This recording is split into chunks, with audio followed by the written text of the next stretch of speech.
Om Tat Sat. My humble prostrations to the all-pervading energy known as Brahman or God, to my worshipful Guruji, Swami Jyotirmayananji Maharaj, to all the sages and saints of this world, and to each of you divine soul watching today's satsang. Today we will be studying the Sadhana Pad from the Raj Yoga Sutras of Patanjali. So today is Sutra number 34. Let us repeat together twice. वितर्का हिंसादयः कृतकारिता अनुमोदिता लोभ क्रोध मोहपूर्वका मृदु मध्या अधिमात्रा दुख ज्ञान अनंत फला इति प्रतिपक्ष भावनम. Let's repeat the second time. वितर्का हिंसादयः कृतकारिता अनुमोदिता लोभ क्रोध मोहपूर्वका मृदु मध्या अधिमात्रा दुख ज्ञान अनंत फला iti pratipaksh bhavanam. It's a slightly long sutra, but it is important enough that sage Patanjali wanted us to go deeper into the pratipaksh bhavana, the sutra that we covered yesterday in sutra number 33. So he says vitarka is wrong mentations, himsadya, himsa means violence, krita directly performed, kartika caused to be performed, or anumodita permitted to be performed. Lobha is greed, krodha anger, moha infatuation or delusion, purvaka joined with, mridu is mild, madhya is moderate, and adhimatra is intense. Dukha pain, ajnana ignorance, ananta endless, phala is fruit, iti thus pratipaksha a contrary process, bhavana of thought. So the full meaning of this sutra, and it's very deep and that's why it's slightly long, it says the violence and others constitute the vitarkas or wrong mentations, so we are supposed to avoid them. This we already know, but he says they are either directly performed, number one, or number two, they can be caused to be performed by others, so you don't do it, you have somebody else do that, or number three, you merely permit and encourage it, so you are not actively involved but you are not denying it, so you are still encouraging it.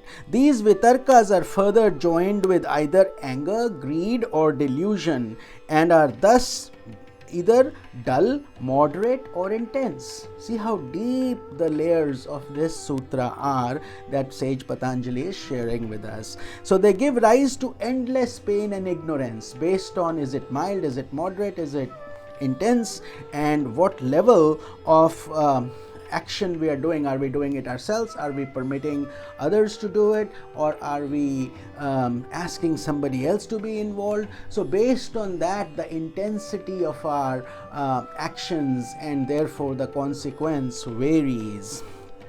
But he says we should reflect what kind of an action, and therefore we have to take recourse to pratipaksha bhavana and opposite thought by replacing, substituting, suppressing and then substituting, as we just talked about, to have a contrary positive thought.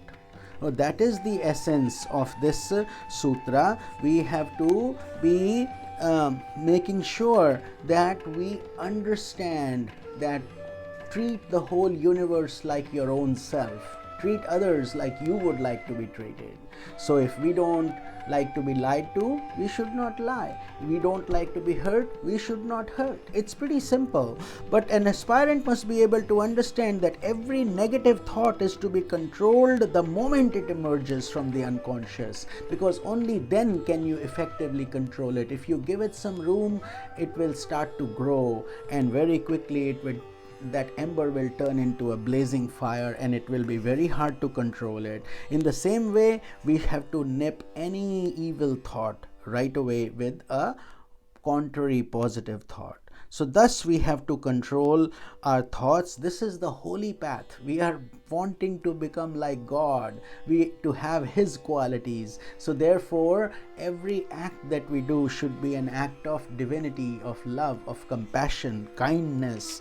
So if we do all these things, now we are becoming established in the ladder of yoga, and these are the first two steps, yamas and niyamas. So don't ignore them. People quickly want to go to the third step, which is asana, but that's physical. So these are two limbs of the yoga, and they are the foundational values. So if your foundation is weak, the whole building is weak. So therefore, build your foundation deep and build it strong. Every yama and every niyama, when perfected, gives rise to a special mental power in the practitioner. You start getting a glow, and you start getting these blessings and energy. This is all these will be explained in the following sutra, but this sutra sage Patanjali wanted to emphasize on, because he understands that it is these vikaras of anger, violence, greed, infatuation, delusion are so intense, and that is what we call this Kali Yuga. Kali Yuga is people are running after material things and things that are just keeping them in this illusion of the world process. But a yogi, he rises above that. Not only does he rise, he also makes others rise. He also helps other people, and that is why it is such a blissful journey to be a yogi and to walk on this path. So I hope you're enjoying these videos. If you are, please continue to share this wisdom of Sanatana Dharma with other people. You follow it, and please subscribe to this channel, because I continue to add these nuggets of wisdom from our sages and saints in the Sanatana Dharma. Om Tat Sat.